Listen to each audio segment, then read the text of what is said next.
우리가 요한복음 14장에서 16장까지는 예수님의 마지막 유언적인 설교라고 이야기했죠. 그래서 다락방 설교, 다락방 강화. 이 설교하신 장소가 다락방이었어요. 다락방. 그래서 다락방 설교, 다락방 강화 이렇게 얘기했습니다. 설교한 뒤에 우리가 기도하는 것처럼, 그리고 설교를 하신 후에 기도하셨단 말이죠. 그러니까 요한복음 17장은 예수님의 마지막 유언적인 기도라고 이야기할 수 있을 겁니다. 그걸 가르쳐서 우리가 특별히 대제사장의 기도, 그리고 예수님의 기도, 이렇게 우리가 명명해오고 있습니다. 그게 요한복음 17장이란 말이죠. 요한복음 17장을 우리가 지금 살펴보고 있는데 3주째 우리가 살펴보고 있죠. 그러니까 크게 생각하면 세 대상을 위해서 기도하고 있다, 이렇게 볼 수 있습니다. 첫 번째 대상은 누구예요? 자신을 위해 기도하는 거죠. 자기 자신을 위해서. 그리고 누구를 위해서 기도합니까? 제자들을 위해서 기도하고 있어요.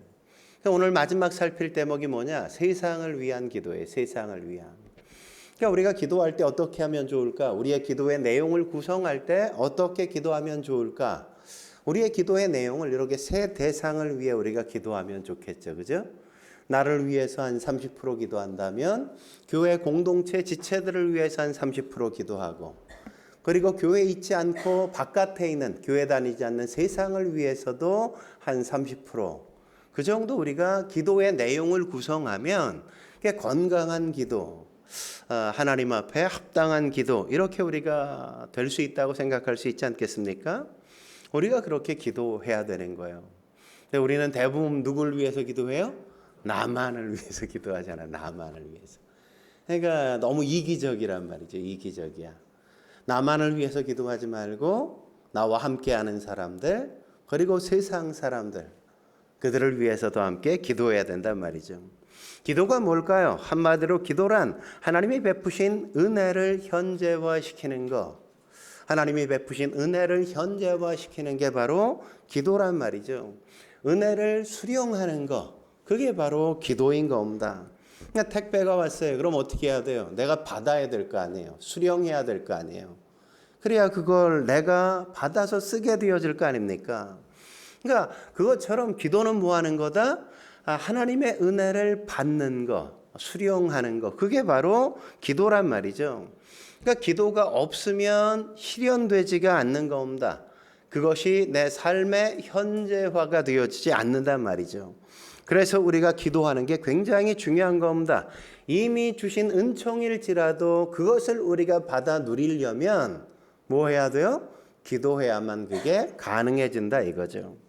그래서 에스겔서 36장 37절에 보면 이렇게 말하죠. 같이 읽겠습니다. 시작. 주 여호와께서 이같이 말씀하셨느니라. 그래도 이스라엘 족속이 이같이 자기들에게 이루어 주시기를 내가 구하여야 할지니라. 여기 보면 그래도 이렇게 얘기하잖아요. 하나님이 허락하셨다 할지라도 그래도 이스라엘 백성이 이같이 자기에게 이루어 주시기를 뭐 해야 한다? 기도해야 할지니라. 기도해야 할지니라. 다시 말하면 이미 다 허락한 거라 할지라도 기도해야만 우리가 수령할 수 있다. 기도해야만 우리가 받을 수 있다. 기도는 그런 것이라고 이야기하는 거죠. 그러니까 기도하는 게 굉장히 중요한 겁니다. 오늘 세상을 위한 기도를 우리가 세 가지 질문을 던지면서 그 내용을 함께 살펴보려고 합니다. 첫 번째 질문은 우리가 세상을 위해 기도해야 하는 이유 뭐냐, 이거죠. 우리가 세상을 위해 기도하는 이유, 무엇 때문에 우리가 세상을 위해 기도해야 되느냐, 그게 질문이에요. 대답은 뭡니까? 세상은 미래의 예수의 제자가 될 가능성을 가진 존재들이기 때문이란 말이죠. 세상은 미래의 예수님의 제자가 될 가능성을 가진 존재들이기 때문이라 그런 겁니다. 그래서 그들을 위해서 기도해야 된단 말이죠. 예수님이 20절에 그렇게 말씀하지 않습니까? 20절 같이 읽어보죠. 시작. 내가 비옵는 것은 이 사람들만을 위함이 아니요 또 그들의 말로 말미암아 나를 믿는 사람들도 위함이니라. 그러니까 우리는 늘 우리 곁에 있는 사람들을 위해서만 기도하지 않습니까? 내 자식을 위해서, 내 부모를 위해서, 내 가족을 위해서는 늘 기도하잖아요. 내 곁에 있는 사람을 위해서 가끔 우리가 기도한단 말이죠. 그들에게 관심을 가져요. 물론 그렇게 하는 건 당연한 거죠. 그렇지만 예수님은 그렇게 하는 것을 넘어서 우리 곁에 있는 사람을 넘어서 우리 밖에 있는 사람들을 위해서도 기도해야 된다는 겁니다. 우리가 기도할 때 다른 말로 하면 교회 안에 있는 지체들을 위해서만 기도하지 말고 그들에게만 관심을 갖지 말고 교회 바깥에 있는 세상 사람들, 아직 예수를 믿지 않는 사람들, 그들을 위해서도 너희가 관심을 갖고 그들을 위해서 기도해야만 한다고 말씀하신단 말이죠. 여러분, 기신자라는 말 들어보셨어요? 기신자? 기신자가 뭐예요? 기존의 신자 이런 거예요. 기존의 신자.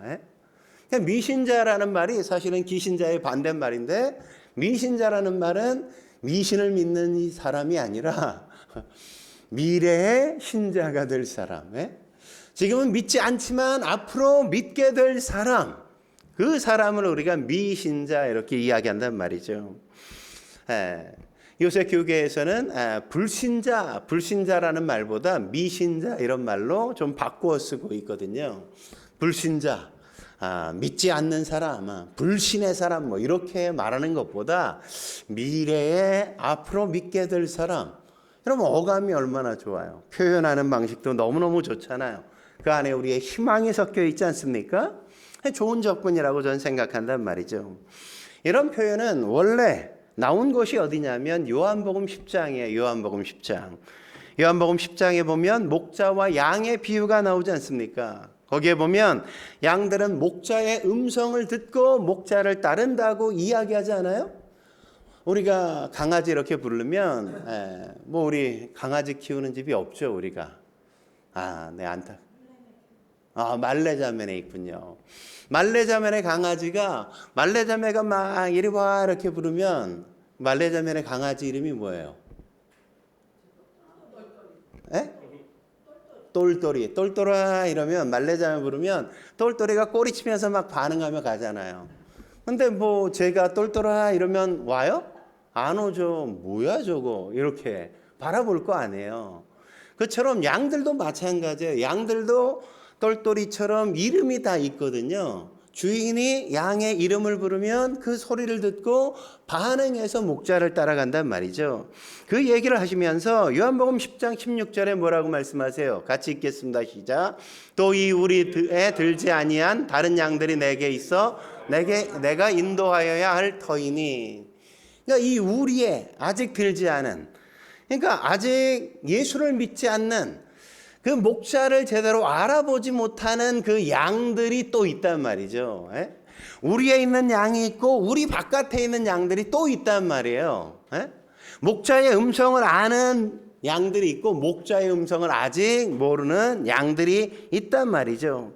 그러니까 내겐 교회 안에 있는 성도도 있지만 교회 밖에 있는 성도도 있는데, 교회 밖에 있는 성도도 내가 반드시 예수 믿게 해서 내 안으로 들어오게 만들리라, 이렇게 지금 말씀하시는 거란 말이죠.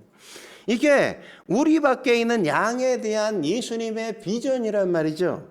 교회 밖에 있는 세상을 향한 예수님의 비전이 뭐냐? 그들도 예수 믿어 교회 안으로 들어오게 만드는 거, 그게 예수님의 꿈이고 예수님의 비전이라는 겁니다. 여러분, 히브리서 11장 1절에 보면 믿음을 뭐라고 이야기합니까? 믿음은 바라는 것들의 실상이요 보이지 않는 것들의 증거다라고 말하잖아요. 보이지 않는 것들을 보게 만드는 거, 그게 바로 뭐예요? 능력이란 말이죠. 능력.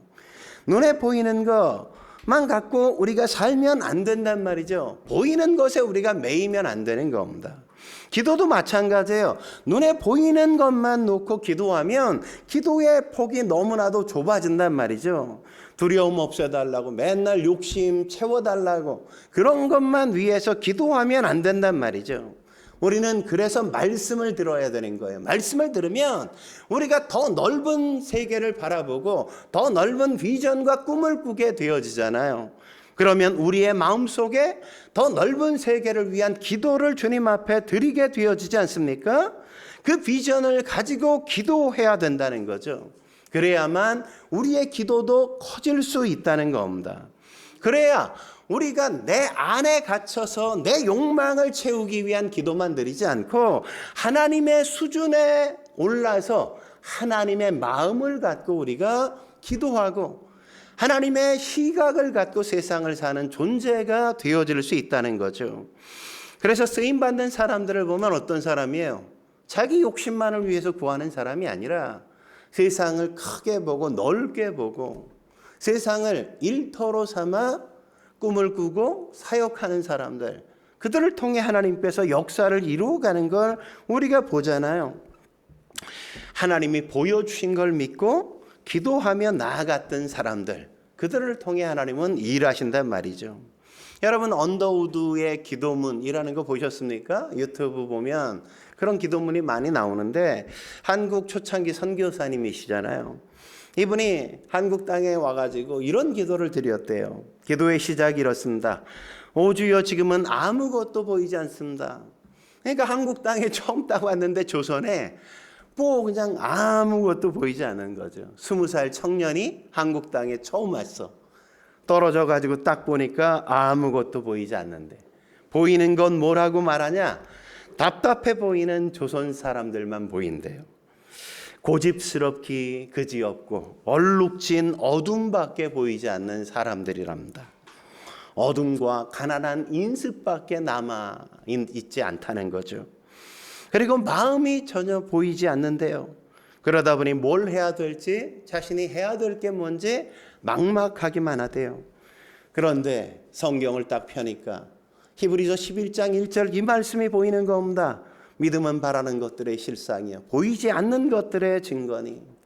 하나님의 말씀을 딱 여니까 그 속에서 하나님의 말씀이 보여요. 이 말씀을 바라보면서 말씀을 붙들고 내가 순종하겠습니다. 지금은 보이는 게 아무것도 없지만 그러나 하나님께서 역사하셔서 이 보이지 않는 이 땅 가운데서 하나님이 놀라운 하나님의 무리가 일어나게 하실 것을 제가 바라보고 사역하겠습니다. 그러면서 그분이 믿음으로 사역하기 시작한 겁니다. 하나님이 앞으로 일하실 거야, 이 민족이 변화될 거야, 그 꿈을 꾸게 된 거란 말이죠. 그렇게 기도하기 시작하면서 마지막에 뭐라 그러냐? 지금은 예배당도 없고 학교도 없습니다. 그 당시에 뭐 학교가 어디 있어요, 그죠? 예배당이 하나도 없잖아요. 있는 게 뭐라고 얘기하는지 아십니까? 경계의 의심과 멸시와 천대밖에 없습니다 그랬어요. 자기를 바라보면서 이상한 원숭이처럼 바라보고 굉장히 구경하러 사람들이 몰려들고 막. 그러니까 얼마나 마음이 무겁겠어요. 그러면서 마지막 한 기도가 주여 오직 제 믿음을 붙잡아 주옵소서. 제가 믿음을 잃지 않게 해 주옵소서. 무슨 얘기예요? 크리스찬은, 성도는 어떻게 살아야 한다는 겁니까? 보이는 것에 매여 살면 안 된다고요. 보이는 것에 묶여 살면 안 된다는 거죠. 보이지 않는 것들을 바라보고 그 속에서 하나님이 하실 일들을 꿈꾸면서 사는 것, 그게 바로 믿음으로 사는 삶이요, 그게 바로 크리스찬의 삶의 모습이라는 거죠. 여러분, 언더우드가 보이는 것에 매여 살았다면 뭐 미국에서 목회하지 왜 한국에 오겠어요? 보이는 게 그 땅이 다 잘 보이는데 거기는 눈에 보이는 걸로 한다면 열려있는 땅에 가지 이렇게 닫혀있는 조선 땅에 와야 될 이유가 없었잖아요. 그런데 언더우드의 마음에 뭐가 있습니까? 요한복음 17장 20절 이 말씀이 있는 거죠. 우리 안에 있는 양만이 아니라 예수님의 시선은 우리 밖에 있는, 아직도 교회 밖에 있고 예수를 믿지 않는 사람들이 있다는 사실을 알고 예수님이 그들을 위하여 지금도 하나님의 보좌 우편에서 기도하신다는 사실을 알고 가만히 머물러 있을 수가 없었던 거죠. 나도 나를 쓰실 수 있다면 내가 우리 밖에 양을 향해서 나가겠습니다. 그렇게 해서 그가 나간 것 아닙니까? 미래의 신자들, 지금은 예수를 믿고 있지는 않지만 앞으로 예수를 믿게 될 예수님의 사람들, 예수님의 제자들을 향해서 그의 삶을 바치기로 다짐한 거란 말이죠.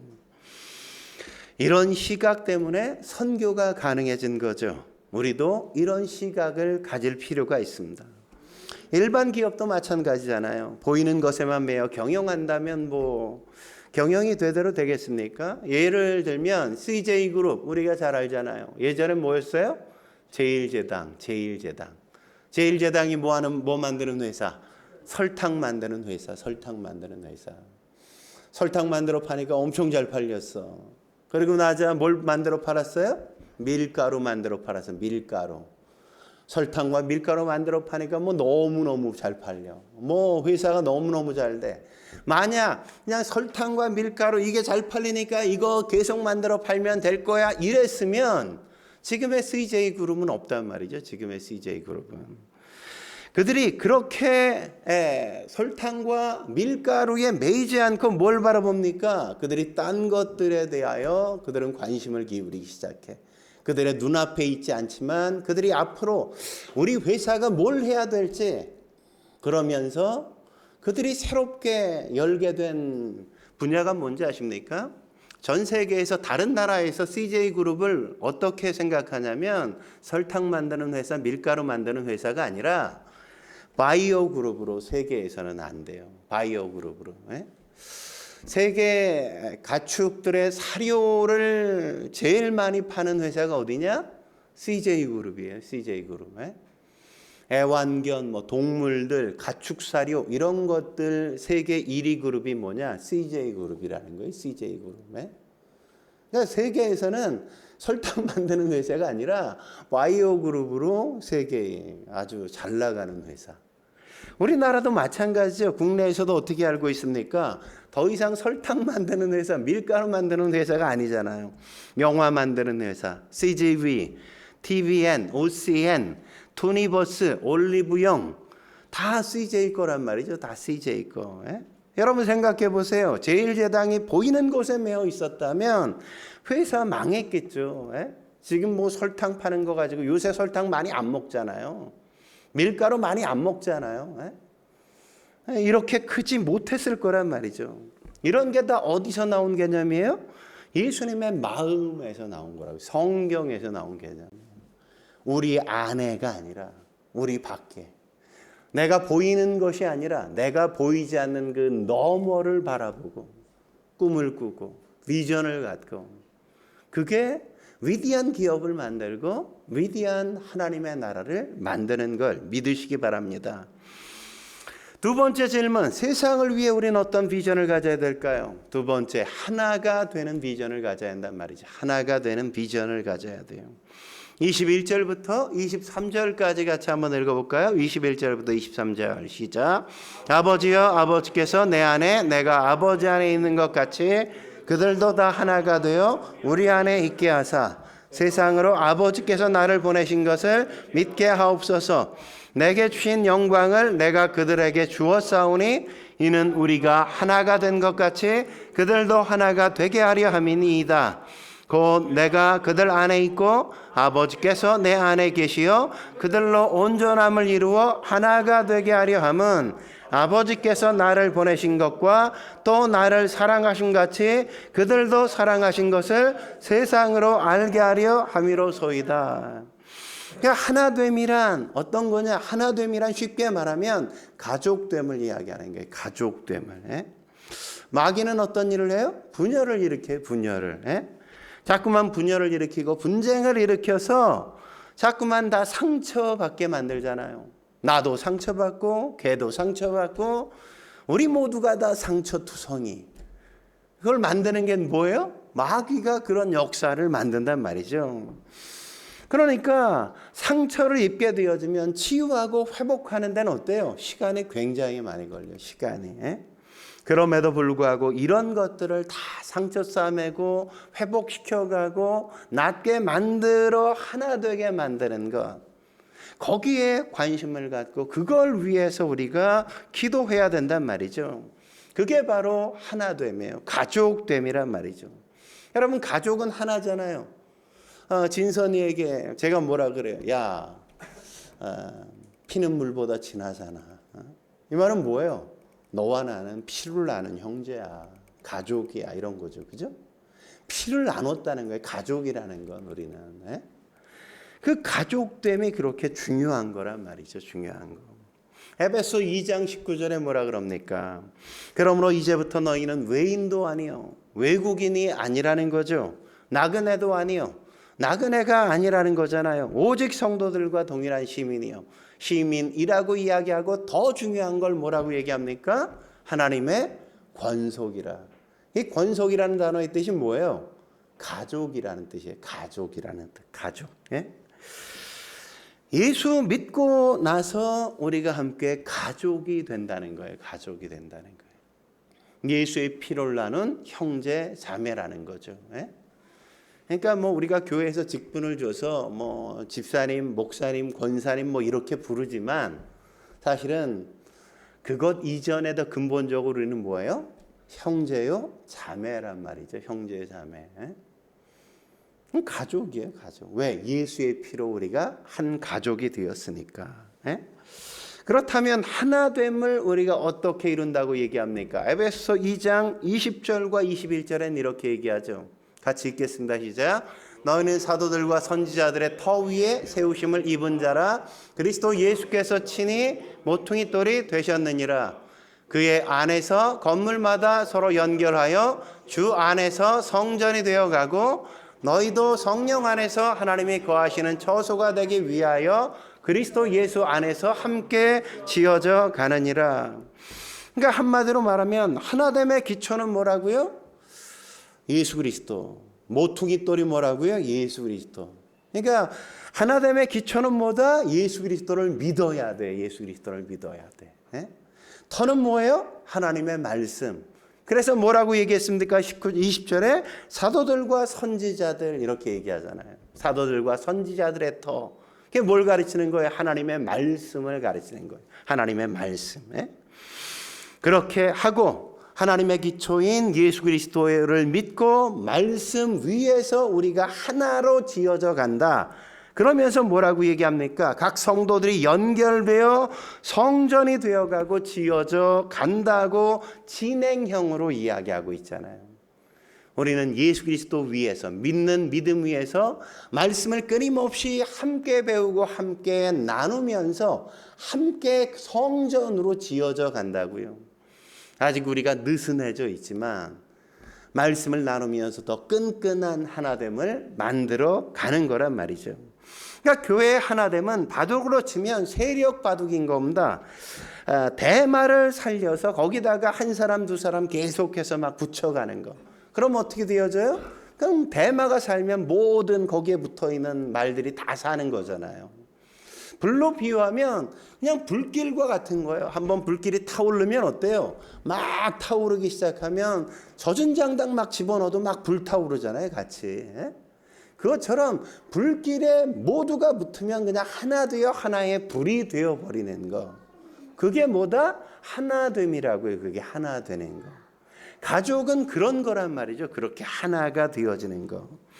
그래서 세상에 아직 믿지 않는 성도들이 신자들이라고 해도 그들을 그렇게 믿는 성도들에게 끊임없이 붙여가면서 하나로 불타오르게 만드는 거. 그게 바로 교회의 하나됨이란 말이죠.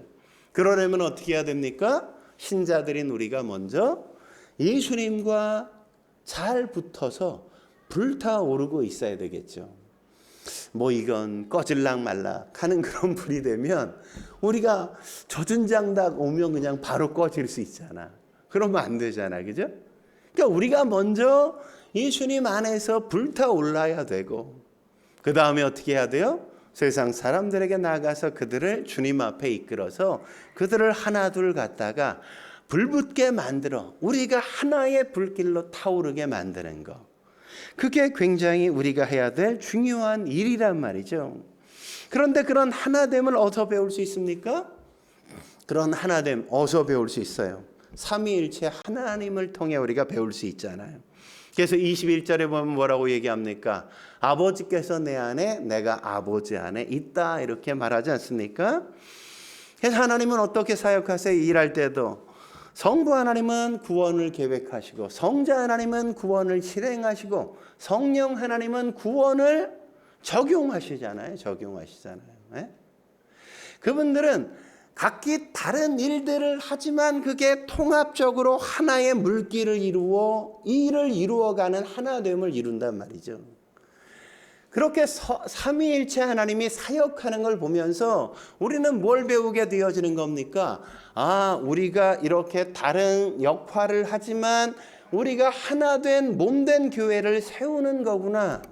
몸된 교회를 이렇게 세워 하나를 이루어가는 거구나를 삼위일체 하나님의 사역하는 모습을 보면서 우리가 배울 수 있는 거란 말이죠. 그리고 또 어디서 배울 수 있습니까? 예수님과 우리의 관계에서 배울 수 있잖아요. 어떻게 배울 수 있어요? 교회는 어떻게 하나가 될 수 있습니까? 우리끼리 모여서 맨날 그냥 수다 떨고 맨날 밥 해 먹고 맨날 MT 가고 캠핑 가고 그러면 하나 돼요? 그럴 수 없단 말이죠. 우리끼리 아무리 모여도 하나 될 수 없어요. 어떻게 하나가 됩니까? 성도 각자가 예수님과 하나가 되어지고, 우리 진선이가 예수님과 묶이고, 지영 집사가 예수님과 묶이고, 성일 집사가 예수님과 묶이고, 우리 재훈 형제가 예수님과 묶이고, 이렇게 각자 예수님과 묶일 때 비로소 어떤 일이 있어져요? 우리 교회가 하나됨을 이룰 수 있단 말이죠. 하나됨을. 하나됨은 우리끼리 그냥 모여서 우리끼리 수다 떠는 거로 이루어지는 게 아니라 각자가 예수님과 묶여서 예수님과 하나가 되어질 때, 그들이 함께 모일 때 우리는 그냥 하나라는 걸 확인하게 되어지는 겁니다. 그리고 또 우리가 어디에서 우리가 하나됨을 배울 수 있어요? 우리가 모여서 서로 사랑할 때, 서로를 사랑해 서로를 섬겨갈 때, 저 사람의 부족하고 연약한 부분들을 내가 채워갈 때, 연약함들, 실수들을 내가 가리워져 갈 때, 부족함은 채우고 잘못한 거는 자꾸만 덮어주고, 그래서 사람들이 이렇게 온전하게 드러나게 만들어줄 때, 그때 비로소 하나가 된다고 성경은 그렇게 말씀하는 거란 말이죠. 그러니까 우리가 그렇게 세상을 향해서도 함께 해가야 된다는 겁니다. 함께. 그들을 사랑으로 섬기고 그들의 부족함을 채워주고, 그럴 때 비로소 교회가 하나 되는 걸 확인하고 그 세상 사람들과도 여전히 하나 되는 걸 끊임없이 추구해 갈 수 있게 되는 겁니다. 세 번째 질문 뭡니까? 세 번째 질문은 세상을 위해 해야 될 기도는 뭐냐 이거죠. 세상을 위해 해야 될 기도는 뭐냐. 첫 번째 세상을 위해 해야 될 기도는 세상이 믿게 해달라고 기도하는 겁니다. 세상이 믿게 해달라고. 21절에 그렇게 말하지 않습니까? 21절 읽어볼까요? 시작. 세상의 아버지께서 나를 보내신 것을 믿게 하옵소서. 여러분, 우리가 살면서 제일 중요한 게 뭐예요? 구원받는 거잖아요. 구원받는 것보다 더 필요한 게 뭐가 있어요? 우리가 지옥 가지 않고 천국에 가려면 뭐가 있어야 돼요? 예수를 믿어야 되잖아요. 믿어야. 그거보다 더 중요한 건 없단 말이죠. 이 믿음은 예수님에 대한 거 아닙니까? 믿음은 예수님과 묶이는 거란 말이죠. 묶이는 거. 사람과 묶이는 게 아니에요. 사람과 많이 묶여도 소용이 없어요. 예수님과 묶여 하나가 되는 게 무엇보다 중요하단 말이죠. 그래서 찬송가 288장에 뭐라 그럽니까? 세상과 나는 간 곳 없고 구속한 주만 보이도다. 뭐가 돼야 돼요? 세상과 나는 간 곳 없고 구속한 주 예수님만 보이는 삶을 우리가 살아가야 한다는 거란 말이죠. 그래서 믿는 건 예수님과 하나 되는 것의 출발이고 그 과정이란 말이죠. 예수님에 대한 믿음이 없이는 절대 하나가 될 수 없는 겁니다. 그래서 교회가 예수님과 묶이는 믿음이 없이 성도끼리 교제만 있으면 교회라 할지라도 이익 집단이 될 가능성이 크단 말이죠. 그러면 교회 역시도 깨질 수밖에 없는 겁니다. 늘 어때요? 세상은 주는 사람은 더 줬다 그러고 받은 사람은 덜 받았다 그러고, 그러다 보니까 늘 섭섭하잖아. 늘 섭섭해. 그리고 삐져. 그래서 상처받았대 막. 그러니까 맨날 갈등이 있을 수밖에 없는 거죠. 말씀대로 살아야 우리가 하나가 되는 거 아닙니까? 예수님과 묶인단 말이죠. 세상도 하나됨을 추구하는데 세상의 하나됨의 특징은 뭡니까? 나처럼 되라는 거 아니에요? 내 말 들으라는 거잖아요. 내 말에 복종해. 나처럼 돼. 내가 하라는 대로 좀 해. 이렇게 얘기하잖아요. 그리고 내 말처럼 하지 않으면 핍박하고 박해하고, 시키는 대로 안 하면 그냥 왕따 시켜버리고. 그게 세상이 하나 되게 만드는 방식이잖아요. 그래서 다 사람들을 자기가 조종해. 자기가 막. 뭐 드라마에서 우리 많이 봤잖아요. 학교 왕따 시키고 자기가 막 다스려가고. 그게 세상이 하나 되게 만드는 일이에요. 그렇게 하면 안 된단 말이죠. 그렇게. 성경은 뭐라 그럽니까? 예수님에 대한 믿음을 갖고 하나가 되어야 한다 이거죠. 내가 사는 게 아니라 내 안에 예수님이 사시옵소서. 그게 바로 하나 될 수 있는 방법인 겁니다. 두 번째, 뭘 위해 기도합니까? 네, 에어컨을 좀 놀려주셔야 될 것 같아요. 좀 추운 것 같아. 그래서 세상이 알게 해달라고 기도해야 한다고 이야기하죠. 세상이 알게 해달라고 기도해야 된다고. 23절 그러지 않습니까? 23절에 보면 세상으로 알게 하려 함이로소이다. 세상에 알게 해 주옵소서. 믿는 것과 아는 게 하나가 돼야 된다 이런 거 아니겠어요? 에베소서 4장 13절에 이렇게 바울이 기도하잖아요. 우리가 다 하나님의 아들을 믿는 것과 아는 일에 하나가 되어 이렇게 기도하잖아요. 그러니까 믿는 것과 아는 게 하나가 되라고 하는 이유가 뭡니까? 우리는 아는 만큼 믿을 수 있기 때문에. 아는 만큼 믿을 수 있기 때문에. 우리가 왜 성경 공부해야 돼요? 성경 공부해야 되는 이유가 뭐예요? 아는 만큼 내가 믿을 수 있기 때문에. 그래서 하나님은 어떤 분이신지, 하나님은 어떻게 사역하시는지, 하나님은 어떤 성품의 분이신지, 하나님은 어떻게 우리가 반응할 때 하나님이 우리를 기꺼이 받아주시는지, 그런 것들을 우리가 배워야 우리의 삶 속에, 우리의 모습 속에 하나님의 형상이 이루어질 거 아니에요. 우리가 예수님을 닮아갈 거 아니겠습니까? 아니, 말씀을 하나도 모르는데 어떻게 주님을 닮아가요? 말씀을 알아야 닮아가죠. 기도한다고 다 들어주시지 않잖아요. 그죠? 어떤 때 우리의 기도를 안 들어주세요? 욕심으로 구하면 안 들어준다고. 욕심으로 구하면. 성경에 명확히 언급하잖아요. 하지만 진심으로 우리가 회개하고 기도하면 하나님의 마음이 약해진다고 성경은 얘기한다고요. 우리가 회개하고 잘못한 것을 충분히 뉘우치고 그리고 진심으로 기도할 때 하나님은 마음이 약해진대요. 그래서 사사기 10장 16절에 보면 여호와께서 근심하시니라 이런 표현이 나오거든요. 여호와께서 근심하시니라.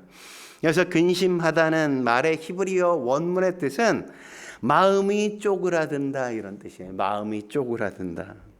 여러분 이해가 되십니까? 우리가 돌이켜 회개하면 그렇게 기도하면 하나님의 마음이 자꾸만 쪼그라드신대요. 마음이 약해지신대요. 마음에 갈등이 막 생긴대요. 우리도 그렇잖아요. 의선이가 뭘 잘못했어. 근데 의선이가 너무 당당하게 막 구하면 제가 들어주겠어요? 안 들어주겠죠. 근데 의선이가 아빠 제가 잘못했어요. 아빠 제가 다시는 그러지 않을게요. 아빠 이것만 좀 도와주시면 안 돼요? 여러분 제 마음이 어떻겠어요? 내가 너 도와주나 봐라 이렇게 마음 먹었다가도 괜히 마음이 자꾸만 약해지잖아요. 그죠? 알았어 도와줄게. 이렇게 될 수밖에 없는 거잖아요. 근심하시니라 라는 표현은 그런 표현인 거예요. 하나님께서 근심하셨다는 게 걱정하셨다는 게 아니라 회개하고 돌이키니까 아유 내가 안 도와주면 안 되지 이런 마음이 자꾸 드셨다는 겁니다. 하나님은 그런 분이라고요. 그런 분. 하나님이 그런 분이라는 사실을 알면 우리가 어떻게 해야 돼요? 하나님 앞에 우리가 회개해야죠. 잘못했으면. 바르게 살지 못했으면 자꾸 회개하고 또 하나님 앞에 진정 필요한 것들을 마음을 다해 기도해야 되지 않겠습니까? 그게 하나님을 아는 만큼 우리가 기도의 폭이 넓어지는 거잖아요. 이것만 아니라 하나님의 본심은 뭐예요?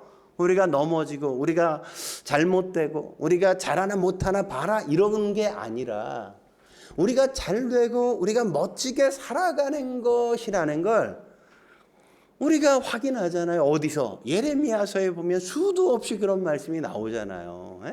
하나님의 본심은 너희가 잘 되는 거야. 너희가 멋지게 사는 거야. 너희가 하나님의 자녀답게 당당하게 세상에 사는 거야. 이런 것들이 자주 많이 언급되잖아요. 이런 걸 자꾸만 알면 어때요? 우리가 하나님을 제대로 아니까 제대로 믿게 되어진단 말이죠. 미신처럼 믿지 않고 기복신앙하지 않고 바르게 믿어가게 되는 겁니다. 그래서 교회가 전체적으로 하나님을 아는 것에 자꾸만 불타오르게 되어지면 하나님에 대한 바른 믿음을 갖게 되어지고 그러면 세상 앞에서도 멋지게 성도들이 살아가면서 세상 사람들에게 하나님의 하나님 되심을 드러내 보여줄 수 있겠죠. 그래서 아는 기도가 굉장히 중요한 거예요. 알고 기도하는 거. 그래서 성경을 도외시하고 자기들끼리 모여 침묵하고 이러는 건 별로 의미가 없어요. 마지막 세상이 보게 해달라고 기도해야 한다고 말씀하죠. 그죠? 세상이 보게 해달라고. 24절에 그렇게 말하지 않습니까? 그들로 보게 하시기를 원하옵나이다. 여러분 세상이 뭘 봐요? 성도들이 하나 되는 걸 본단 말이죠. 세상이 뭘 봐요? 성도들이 하나님과 함께하는 걸 본단 말이에요. 함께하는 걸. 우리가 그걸 누구에게서 확인합니까? 요셉에게서 확인할 수 있잖아요. 보디발이 뭐라고 얘기합니까? 창세기 39장 3절에 보니까 그의 주인이 여호와께서 그와 함께하심을 보며 뭘 봐요? 하나님이 요셉과 함께하심이 보인다고요. 요셉이 여호와와 함께하는 걸.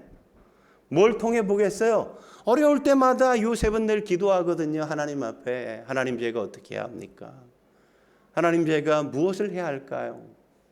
하루를 시작할 때 하나님 앞에서 시작하고 하루를 마칠 때 하나님 앞에서 그는 늘 기도하거든요. 뭘 할 때마다 하나님이 하셨어요 이렇게 이야기하거든요. 그러니까 보디발이 그의 삶을 보면서 뭘 봐요? 아, 여호와께서 그와 함께 하시네. 이걸 보고 또 뭘 봅니까? 또 여호와께서 그의 범사에 형통케 하심을 보았더라. 그러니까 뭘 해도 늘 여호와의 이름을 부르고 하나님을 바라보면서 이게 어떻게 하나님의 영광이 될까 생각하니까 하나님이 그의 삶을 그냥 내버려 둘 수 없잖아요. 어떻게 해? 하나님이 뭐 다 잘 되게 하시지. 옆 사람보다 더 낫게 하시고 막 이런 은혜를 막 주시잖아. 그러니까 야, 하나님이 형통케 해주시네. 그러면서 하나님이 보인다고요. 세상 사람들에게. 그게 세상들 앞에 우리가 살아야 될 삶의 모습이라고요. 이삭도 마찬가지 아닙니까? 브엘세바에서 아비멜렉이 와서 더 이상 싸우지 말자. 우리 언약 맺자. 왜 그랬어요? 왜 벼랑간 그렇게 맨날 우물 빼앗고 싸움 걸고 맨날 다투고 막 그랬던 사람들이 왜 언약 맺자고 그런 겁니까? 다 이유가 있거든요. 창세기 26장 28절에 뭐라 그래요? 같이 한번 읽어볼까요? 시작. 그들이 이르되 여호와께서 너와 함께 계심을 우리가 분명히 보았으므로. 뭐예요? 여호와께서 너희와 함께 계심을 우리가 분명히 보았으므로. 어떤 일이 있어요? 우물파도 빼앗고. 근데 빼앗는데 그냥 뺏겨줘. 그냥 뺏겨줘. 딴 데가 근데 이상하게 우물을 파면 또 우물이 생겨. 아니 사막인데 걔들은 파는 곳마다 우물이 터져. 아니 그럴 일이 없잖아. 어떻게 그 시대에 파면 어떻게 우물이 되냐고. 근데 산만 뜨면 그냥 우물이야. 사막에서. 거기서 뭘 봐? 야, 하나님이 함께 하시는구나.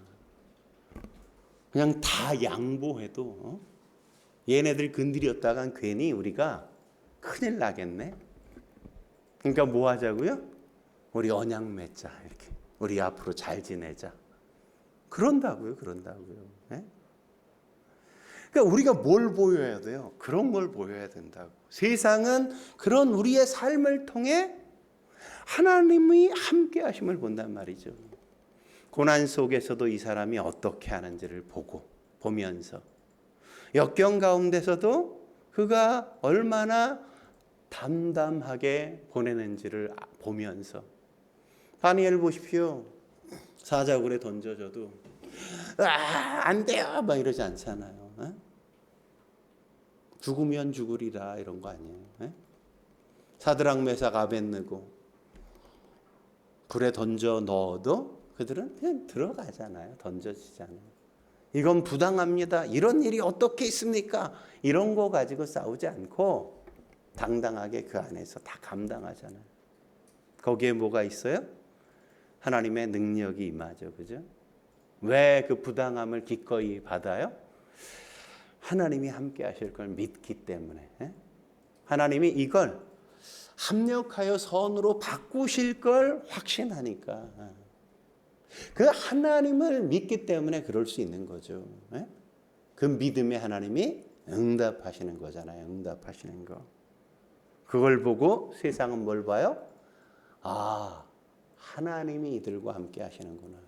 하나님을 본다고. 하나님을 봐. 우리가 드려야 될 기도는 바로 이런 기도인 겁니다. 세상을 위해서. 하나님, 우리를 통해 세상이 하나님을 보게 해 주옵소서. 내 삶이 세상으로 하나님을 보게 만드는 그런 삶이 되게 해 주옵소서. 내가 하나님을 믿고 아는 일에 하나가 되어 더 건강한 성숙한 예수님과 같은 삶을 살아내므로 세상이 나를 통해 하나님을 보고 하나님 앞으로 나올 수 있게 주여 도와 주옵소서. 저와 여러분이 그런 기도로 세상을 변화시키는 하나님의 사람, 하나님의 제자가 되어지길 주의 이름으로 축원합니다. 기도하시겠습니다. 거룩하신 하나님 아버지, 오늘도 주님 앞에 함께 엎드려 예배케 하시니 감사합니다. 우리가 어떤 삶으로 하나님을 영화롭게 해야 하는지 다시 한번 말씀을 통해 깨우쳐 주시니 감사합니다. 믿음으로 살게 하시옵소서. 하나님을 알아가는 것에 열심을 내게 해 주옵소서. 성도들과 서로 사랑하기를 힘쓰게 하여 주사 우리가 하나인 것, 하나의 가족인 것을 늘 확인하고 누릴 수 있게 주여 도와 주옵소서. 그래서 세상이 우리 교회를 볼 때 하나님이 살아계시는구나 이것을 확인할 수 있게 주여 도와 주옵소서. 예수님의 이름으로 감사하며 기도드립니다. 아멘.